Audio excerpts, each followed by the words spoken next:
신명기 28장 45절로 53절까지 말씀.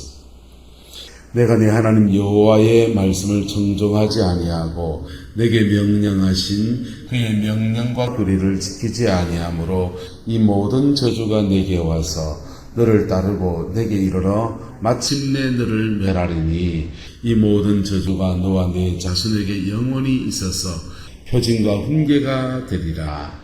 내가 모든 것이 풍족하여도 기쁨과 즐거운 마음으로 내 하나님 여호와를 섬기지 아니함으로 말미암아 내가 줄이고 목마르고 헐벗고 모든 것이 부족한 중에서 여호와께서 보내사 너를 치게 하실 적군을 섬기게 될 것이니 그가 철멍에를 내 목에 메어 마침내 너를 멸할 것이라.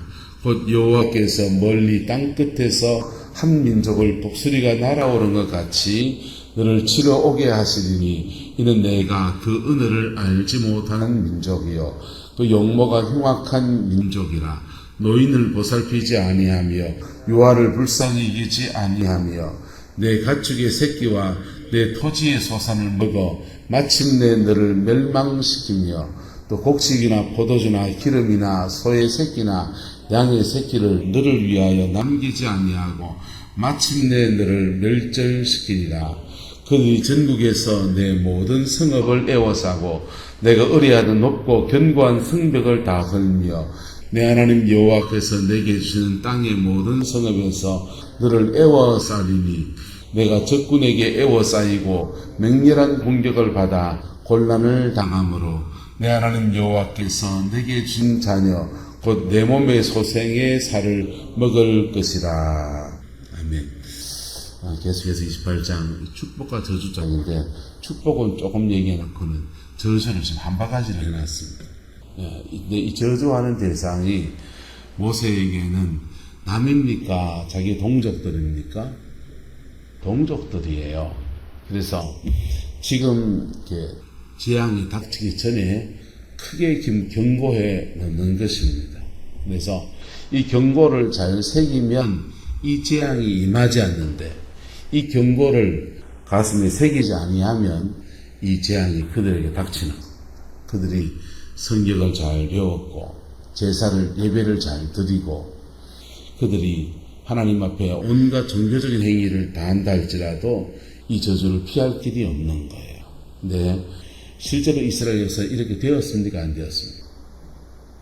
실제로 이스라엘 역사에서 이렇게 되어버린 거예요.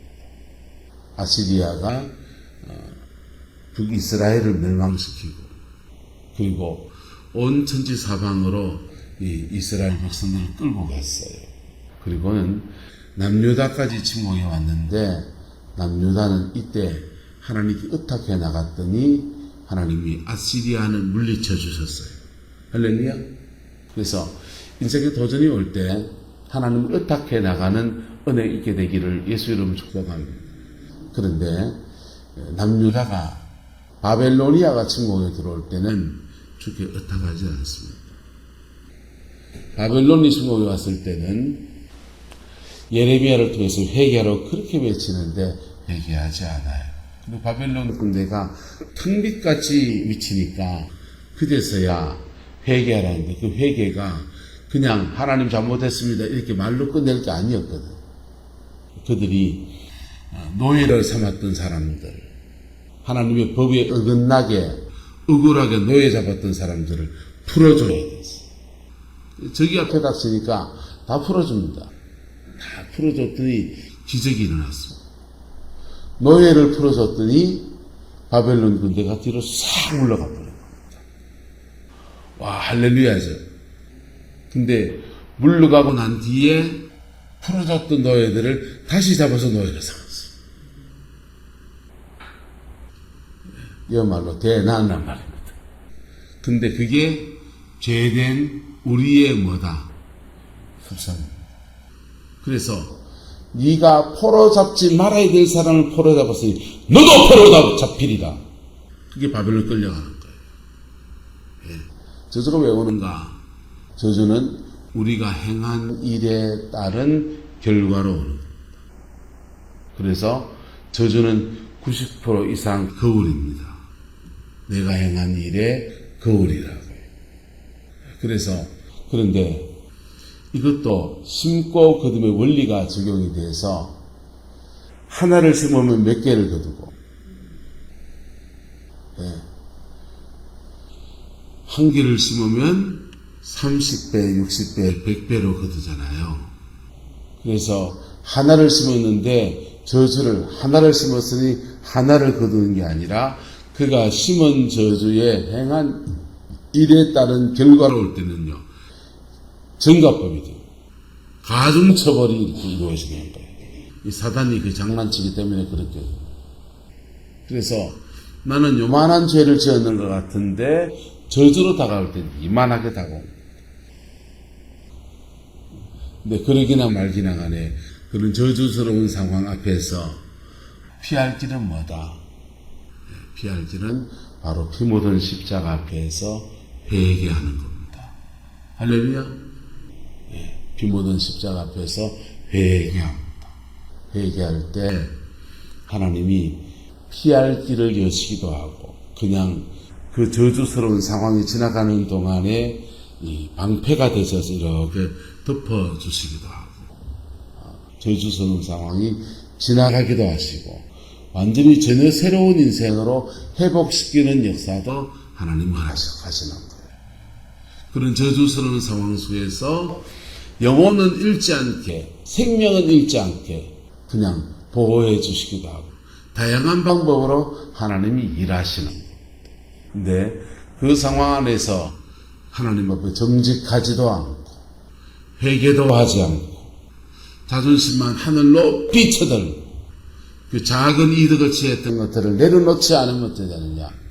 그 저주가 몸에 임하는데 나라가 망할 때까지 가는 거예요.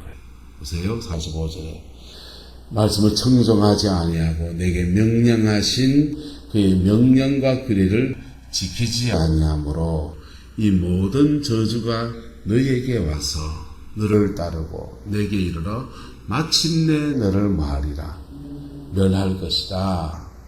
이 모든 저주가 너와 내 자손에게 영영원히 있어서 표징과 훈계가 될 것이다. 남은 자손들에게 뭐가 된다고요? 표징도 되고 훈계도 되고 아이고 그래 살면 안 되지. 그래 살지 말아야지 하는 표징도 될 거다 하는 겁니다. 그 다음요. 모든 것이 풍족하여도 기쁨과 즐거운 마음으로 내 하나님 여호와를 마하지 아니하므로 섬기지 아니하므로 하나님을 섬기지 않았다는 말을 여러분이 오해하시면 안 돼요. 예배 잘 드리고 그냥 새벽기도 열심히 하고 11조 생활하고 이런 하나님을 향해서만 섬기는 것으로 생각하면 안 돼요. 하나님을 섬기는 것은 항상 신앙과 삶의 동일체입니다. 할렐루야. 신앙과 삶의 동일체예요. 그래서 신앙 따로 삶 따로 살면 안 되는 거예요. 그래야하면 하나님을 섬기는 게 아닌 겁니다. 그래서 풍족하고 즐거울 때 하나님이 풍족히 주셨을 때 주신 것에서 홍한 쪽도 마듯이 뭐 해보야 된다. 나눠 먹는 것이 하나님을 섬기는 겁니다. 이웃사랑이 곧 하나님을 섬기는 겁니다. 기도를 열심히 하는 종교적인 의식만 하나님을 섬기는 것이 아니고 그의 삶으로도 하나님을 섬기는 겁니다. 그렇게 하나님을 바르게 섬기지 않은 것 때문에 내가 추리고 목마르고 헐벗고 모든 것이 부족한 주위에서 여호와께서 보내사 너를 치게 하실 적군을 마하게 된다. 섬기게 될 것이다. 적군을 섬기게 된 그 적군이 어떠냐? 철멍에를 너의 목에 메워서 마침내 너를 마한다 합니까? 멸한다는 겁니다. 목에 철멍에를 메고 한번 다녀보시소 어떤지. 곧 여호와께서 멀리 땅끝에서 한 민족을 독수리가 날아오듯이 날아올라서 덮쳐오게 한다는 겁니다. 그렇게 날아오르게 한 민족이 바로 아시리아였고 날아오르게 한 민족이 바벨로니아였고 날아오르게 한 민족이 로마였습니다. 그리스 헬라였습니다. 네 개의 강성한 나라가 이스라엘 역사에서 멀리서 날아올라 가지고는 이스라엘을 집어삼켜버려. 그래가지고 나라가 멸망을 당했습니다.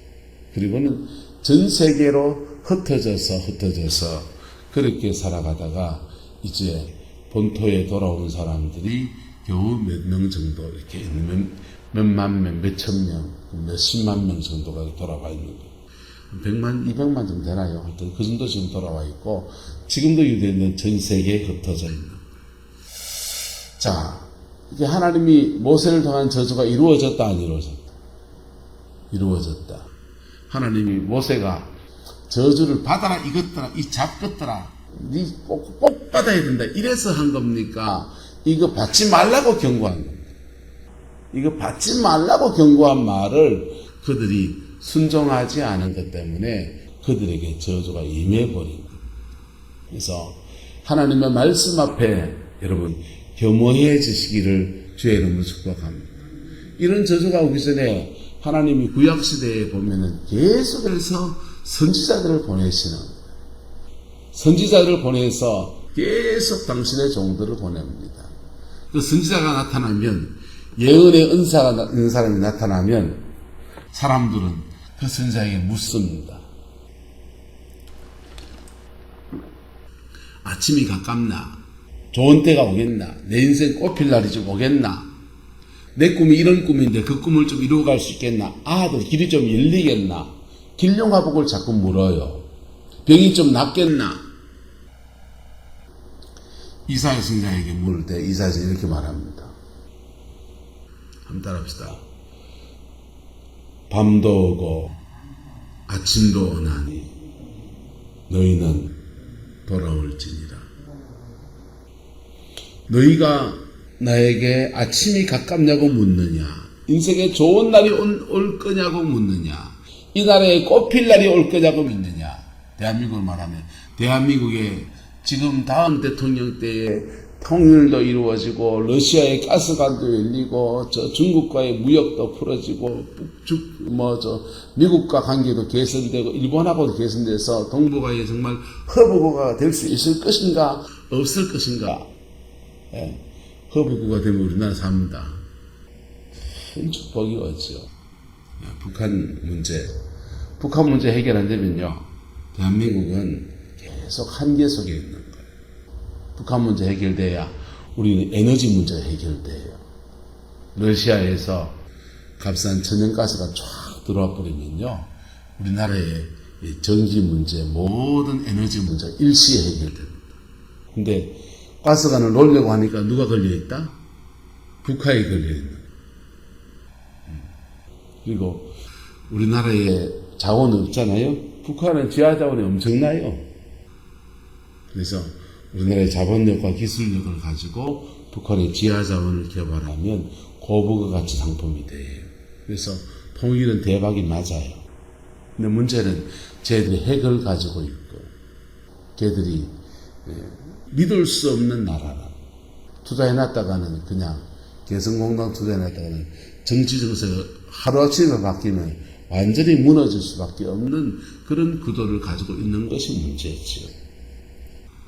근데 이걸 좀 풀어줄 수 있는 좋은 지도자가 일어나겠습니까? 그렇게 우리는 자꾸 한 시대가 좋은 시대가 올 거냐고 묻는 겁니다. 여러분 개인적으로 묻는다면 우리 아들은 시집은 누구한테 가면 좋겠고 그다음에 직장은 어딜 가면 좋겠고 인생에 꽃필 날 좀 올 수 있겠습니까? 이런 거 묻는 겁니다. 몸은 좀 회복이 되겠습니까? 이런 거 묻는 겁니다. 우리 집 살림은 좀 주름살로 쭉 펴지듯이 그냥 다른 일로 쭉 펴지듯이 좀 펴질 날이 있겠니까? 이런 거 묻는 겁니다. 예언의 은사를 간 사람한테 이런 거 자꾸 묻잖아요. 그런데 이사야에게 사람들이 물어왔을 때 이사야는 이렇게 말합니다. 아침이 가깝냐고 묻느냐. 아침도 오고 또 뭐도 온다. 밤도 온다. 하나님은 긍휼히 계셔서 너의 개인적인 인생에 아침을 주신다. 근데 또 밤이 온다. 왜? 하나님 앞에 안 돌아오고 말씀 앞에 돌아오지 아니하고 자꾸 인생의 구복, 복만 찾아 헤매니까 그래서 불쌍해서 너무 가련해지면은 하나님이 가끔 아침을 줬다가 하지만 그 아침이 그의 영구한 아침이 아니라 또 죄 지으니까 밤을 또 주시는 거예요. 아침과 밤이 반복합니다. 그러다가 나라가 망한다 이거예요. 그러다가 너 인생 망할 것이다 이거예요. 근데 그 모든 것을 피할 길은 뭐냐? 늘 아침인 비결이 뭡니까? 여호와께로 돌아올지니라. 뭐 할지니라? 여호와께로 돌아올지니라. 그래서 말씀드리잖아요. 한번 따라합시다. 광야 간정 고마합시다. 인생의 광야를 지나갈 때 간정은요, 다른 사람에게 참 은혜가 돼요. 근데 본인은요, 참 쪽팔려요. 그리고 광야 간정은 인생의 어느 시기에 하는 거지, 광야 간정은 평생 하는 사람은요, 인생 전체가 광야였다 이 말이에요.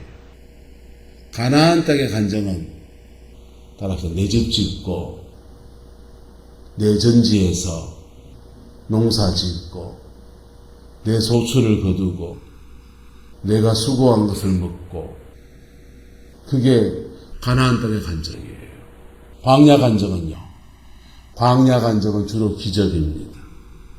농사 짓지 않았는데 만나가 내려오고, 고기가 먹고 잡았는데 메추라기가 날아와서 푸드덕 날아와서 메추라기를 먹고. 여러분, 가끔씩 메추라기가 났습니다. 내 창고에 쟤는 밀 가득히 쌓아놔니 났습니다. 여말로 바꾸면 쌀포대기 부 쌓아놓고 냉장고 탁 열면 고기 냉장고, 여기는 그냥 바닷고기 탁 얹어놓고, 전복 탁 얹어놓고, 그 위에 돼지고기 얹어놓고, 소고기 얹어놓고, 닭고기 탁 얹어놓고, 냉동칼에 한 칼에 전체가 고기를 다 채 있어요. 예?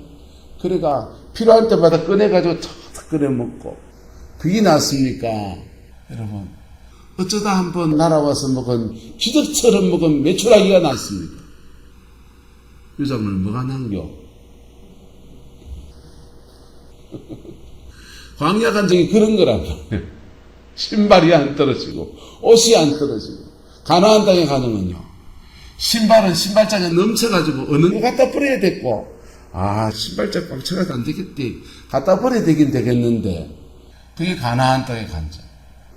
옷이 안 떨어지고, 귀찮은데 이거 많이 해졌는데 이거 갖다 버리고 새 거 입어야 되겠다, 디자인 좀 후져졌네, 바꿔야 되겠네. 이게 가나안 땅의 이야기예요. 뭐가 났습니까? 우리나라 50년, 60년, 70년대 광야 간정 넘쳐났습니다. 미군 군복 잘라가지고 그냥 이가 입고 그래 살았어요. 지금은요, 옷이 넘쳐가지고요, 갖다 버린 옷들을 고물상에 갖다 주면 무게로 달아서 돈을 줍니다. 네. 집 앞에 있는 통 안에 넣으면 그 사람이 다 먹는 거예요. 싸들고 가서 고물상 가서 무게로 달아서 돈 줍니다.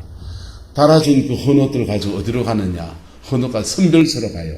선별소로 가서 구제로 중고 옷으로 팔아도 될 것들은 세탁해서 팔려나고, 인터넷에 옥션 이런 데 가면 5벌에 10,000원 이렇게 팝니다. 저는 가끔씩 사입습니다. 제 사이즈 옷이 나와서.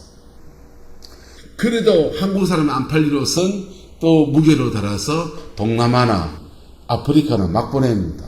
그 가면 한 벌에 30원, 40원 이래 떨어집니다. 그래서 그 사람들 옷에 입습니다. 풍요로운 때와 없는 때와 인생이 다른 거예요. 하나님께서 그들에게 젖과 꿀이 흐르는 땅을 허락하시고, 그 땅에 영구히 살 수 있는 은총을 주시고, 번성할 수 있는 은혜 주시고, 세계 모든 민족에게 뛰어난 민족이 될 수 있는 은총을 주셨는데, 그들이 그 가나안 땅을 전쟁터로 만들 수 있고, 그 가나안 땅에서, 땅끝에서 한 민족이 적군이 일어나서 나라가 멸망할 수 있다는 얘기를 하고 있는 것입니다. 원해서요? 말씀을 지키지 않아서. 원해서요? 말씀을 지키지 않아서. 은혜를 알지 못하는 민족이요, 그 용모가 흉악한 민족이라.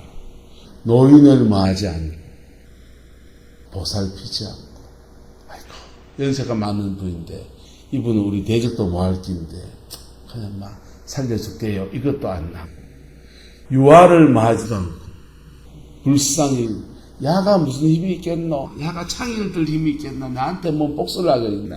엉엉 울고 있는 아이는 그냥 내비 던져두고 간다. 그게 아니고, 노인을 죽여버리고, 예, 젖먹이는 유아들, 그 다음에 3살박이, 4살박이 애들도 다 그냥 한 칼에 도륙을 내는 그런 잔인한 사람들이 올 거예요. 가축의 새끼와 토지의 소산을 다 약탈하고 먹어서 인종이 멸망하고 그 다음에 먹을 게 없어서 너희를 멸망시킨다는 겁니다. 곡식이나 포도주나 기름이나 소의 새끼나 양의 새끼를 너를 위하여 한 트랙에도 남기지 아니하고 마침내 너를 멸절시킬 것이다. 그런데 전국에서 내 모든 성읍을 에워싸고 내가 의뢰하는 높고 견고한 뭘 의지하고 성벽을 다 헐어볼 거다. 네가 의지하는 것들 다 헐어볼 거다. 성벽을 헐고 내 하나님 여호와께서 내게 주시는 땅의 모든 성읍에서 너를 에워싸리니 내가 적군에게 에워싸이고 맹렬한 공격을 받아 곤란을 당함으로 내 하나님 여호와께서 내게 주신 자녀 곧 내 몸에 소생의 살을 먹을 것이다. 이 뭔 말입니까? 이건 진짜 천연공노할입니다. 너의 폐에서 낳은 아이를 삶아 먹는 시대가 온다. 이게 이스라엘 역사에서 일어났었다 안 일어났었다. 다 일어난 얘기예요. 이스라엘 역사에서 다 일어난 얘기라. 피할 길은 뭡니까? 이 저주를 받지 않고 축복받는 길은요. 말씀을 지키는 겁니다. 근데 저주스러운 상황에 들어가 있다면 지금 말씀을 지키겠습니다. 안 돼요. 그때는요. 하나님 앞에 싹싹 빌어야 돼. 회개하고 나가야 합니다. 철저하게 회개하고 나가야 돼. 여러분, 저주스러운 상황에서 사람들은 이쪽 길이 안 되면 저쪽 구에서 돌파구를 찾아보려고 그래요. 그래서 이쪽 저쪽 막 온데 사람 찾아다니고 방법을 찾아다니고 몸부림칩니다. 그러다가 의사 찾아가고 은행 찾아가고 집안의 사촌 팔촌에 누굴 찾아가고 그러다가 사람 의지할 데가 없으면 희망을 잃어버리고는 그 다음 산속에 들어가든지 자살을 하든지 우울증에 걸리든지 절망에 잡혀가지고 인생이 그래 너그러져 있는 겁니다. 그런데 그때 누구 붙들면? 예수 붙들면. 뭐 붙들면요? 예수 붙들면 돌파구를 열어주십니다. 돌파구를 열어주시는데 그때 원리를 알아야 돼요. 하나님이 돌파구를 열어가는 원리를 알아야 됩니다. 돌파구를 열어주는데 그 저주스러운 상황을 지나온 사람들은 빨리 돈을 벌고 싶어요. 빨리 인생이 잘 되고 싶어요. 근데 하나님이 일하시는 방법은요. 한번 따라합시다. 사람 만들고 돈 주시고 사람을 만들고 돈 주시는 거예요. 그래서 그 저주스러운 상황에서 하나님께 부르짖어 회개하며 나가면 하나님은 사람 만드는 과정을 은혜를 주셔요. 하나님이 함께 하신다는 확신도 주셔요. 근데 단방 일이 확 풀리지가 않아요. 사람을 만드는 과정을 지나요. 말씀 어겼던 삶들을 철저하게 회개도 시키시고 내가 사람들의 상처 주었던 거 가서 인격적 관계로 가서 용서도 구하게 하시고 그래서 사람을 만드시는 거예요. 사람이 만들어지면 그 다음 돌파구를 열어가십니다.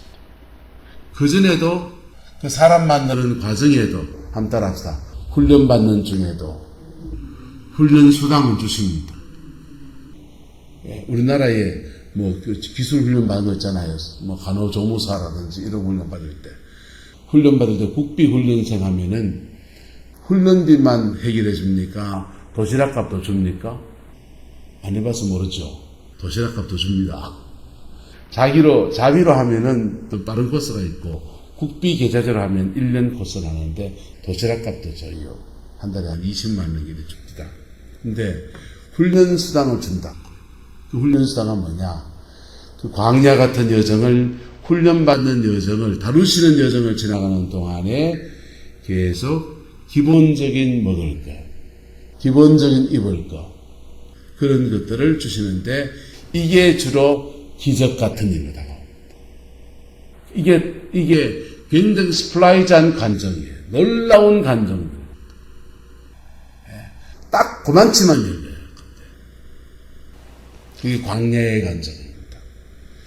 저와 여러분 안에서 하나님이 여러분의 주신 터에서 안전히 거하고, 여러분이 주신 터에서 여러분의 자녀 손 모든 세대가 풍성한 은혜가 있게 되기를 그리스도의 이름으로 축원합니다. 말씀을 지키십시오. 말씀을 지키십시오. 말씀을 지키시라고. 내 친구 전라도 여수 쪽에 교회를 부임했는데 목사님이 가서 그의 고추 농사가 안 됐어요. 그러니까 교인들이 목사가 잘못 돌아가지고 고추 농사가 다 망쳤다고 목사님 쫓아냈습니다. 제주도로 쫓겨갔어요. 고추 농사 한 해 망치는 게 그게 목사님하고 무슨 상관입니까? 참 인생이 참 희한하죠. 뭐 그런 법이 다 있어요. 네, 그렇게 남 탓, 인생의 고추 농사가 안 된 것을 하나님 앞에 자신을 돌아보는 지혜로 삼지 않고 남 탓을 하고 목사 바꾸면 고추 농사 잘 되겠지라고 생각하는 거잖아요. 여러분, 그렇지 않다고요. 여러분, 남들 다 저주스러운 상황을 지나가도 되는 사람은 돼요. 맞아요, 안 맞아요? 되는 사람은 돼요.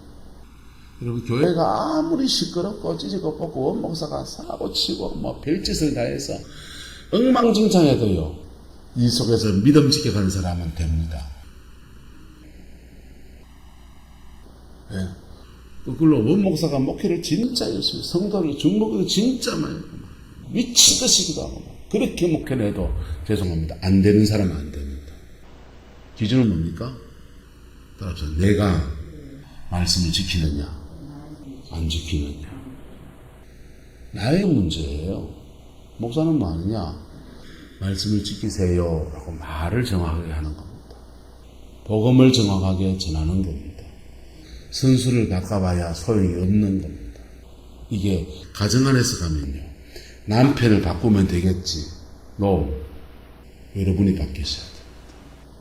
마누라 바꾸면, 선수 바꾸면 되겠지. No. 내가 바뀌어야 됩니다. 할렐루야. 그 은혜가 저와 여러분 안에 있기를 축복합니다. 광야를 지나가고 있습니까? 광야를 지나가는 사람은 철저하게 모든 것을 자신을 비춰보는 거울로 봐야 돼요. 남 탓하고 누구 탓하고 선수 바꿔봐서 되는가? 가중처벌 받는다고. 여러분, 하나님 앞에 믿음의 길을 걸어가는 중에 형통의 복이 여러분의 남은 인생과 여러분의 자녀 손들 속에 이루어지게 되기를 그리스도의 이름으로 축원합니다. 기도하겠습니다. 좋으신 아버지 하나님, 주의 나라가 이루어지게 하시고 주의 그 뜻이 이루어지게 우리 하나님 인도하여 주옵소서. 여호와께서 함께해 주시기 원합니다. 주의 영광을 저에게 더하여 주시고 주의 신실함을 저에게 더하여 주옵소서. 주께서 함께해 주시옵소서. 예수님의 이름으로 축복하며 기도드리옵나이다.